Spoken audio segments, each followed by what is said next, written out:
Alors, la Meurthe-et-Moselle, dans le cadre du démantèlement définitif de la jungle de Calais, accueillera 90 majeurs. Nous en avons déjà accueilli une soixantaine sur le site de l'ex-INRS à Neuf-Maisons. Nous en accueillerons 20 sur le territoire du Lunévillois et 10 sur Nancy, ce qui fait au total 90 dans le cadre d'une répartition nationale et régionale. Vous dire que l'accueil se déroule bien et je remercie à cette occasion les parlementaires, les élus locaux, les associations qui ont contribué à cet accueil. D'autre part, dans le cadre d'un accueil d'extrême urgence, et tout le monde le comprendra, des mineurs qui sont malheureusement aujourd'hui dans la jungle de Calais. Il y a un accord international qui a été noué, conclu par le ministre de l'Intérieur avec son homologue britannique lundi soir, pour que d'une part, les mineurs qui ont des attaches familiales en Grande-Bretagne puissent s'y rendre le plus rapidement possible. Il y en a déjà 300 qui sont partis vers la Grande-Bretagne, et que par ailleurs, ceux qui ne peuvent pas s'y rendre soient accueillis en France. Comment ça se passe ? Il y a tout d'abord un recensement qui est opéré, bien évidemment, de la part de la préfecture du Pas-de-Calais, ainsi que des associations qui sont présentes pour procéder à la reconnaissance de ces mineurs, et que ensuite ces mineurs soient répartis dans un certain nombre de départements. Ce sont des départements qui sont volontaires. Et dans la région Grand Est, c'est le conseil départemental de Meurthe-et-Moselle. Rappelons que les conseils départementaux sont compétents en matière d'accueil de mineurs non accompagnés, et ce, quelle que soit leur origine et quel que soit le pays dont ils sont originaires.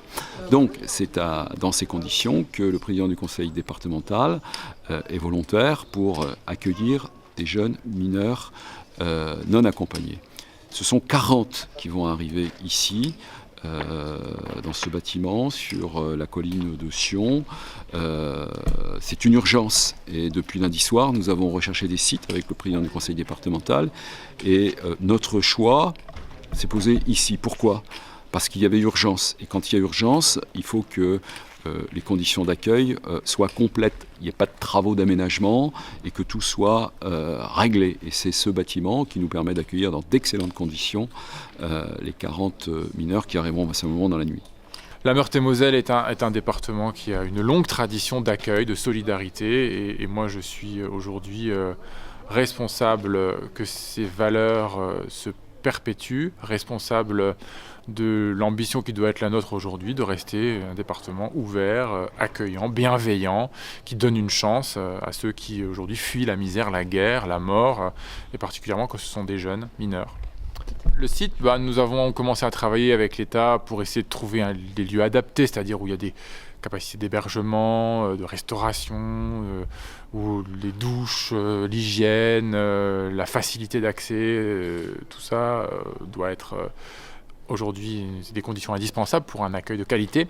Et le site de Sion est un site aujourd'hui qui propose de l'hébergement collectif, de l'hébergement individuel, et qui permet cet accueil de qualité sur un site où il y a une forte tradition de fraternité, d'accueil, d'ouverture, avec des équipements présents, avec un tissu associatif, des élus locaux mobilisés. Donc voilà, c'est la raison pour laquelle nous avons considéré que nous pouvions ici leur donner les meilleures conditions de départ.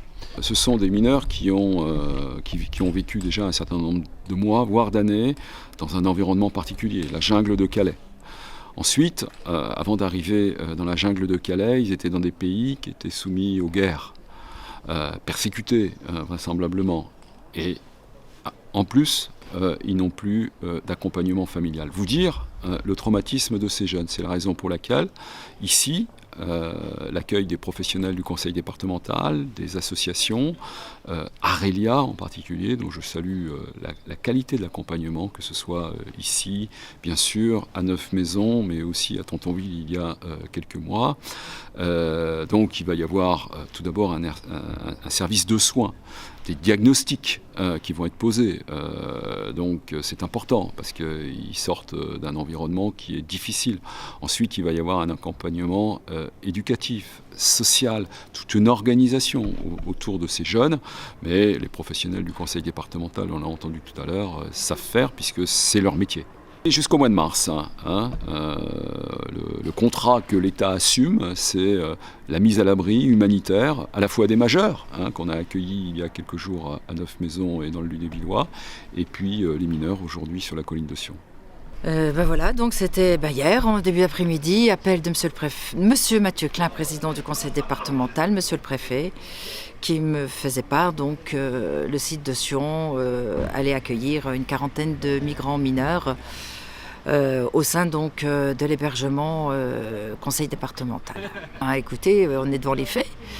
Et c'est après qu'on a raccroché le téléphone que la réflexion démarre. Donc c'est sûr une certaine inquiétude quand même, puisqu'il y a responsabilité. Et bon, mais comme je viens de le préciser de suite, je vois que les choses ont été menées tambour battant par ces services en vue d'encadrer effectivement cette jeunesse et de les aider pendant leur période sur ce site. Pas plus tard que ce matin, il y a un avis donc, qui a été donné tout simplement par boîte aux lettres, bien sûr, puisque la réunion publique, quoi faire et quoi dire, n'ayant pas plus d'éléments, et donc les avisant qu'on allait accueillir sous ordre de monsieur le préfet et de monsieur le président du conseil départemental, donc une quarantaine de jeunes migrants donc, sur ce site de Sion, le territoire de la commune. Le site de Sion, c'est la Cité des paysages, c'est la maison du tourisme, Horizon solidaire, c'est les activités religieuses. La vie continue à Sion et avec 40 nouveaux membres de la famille.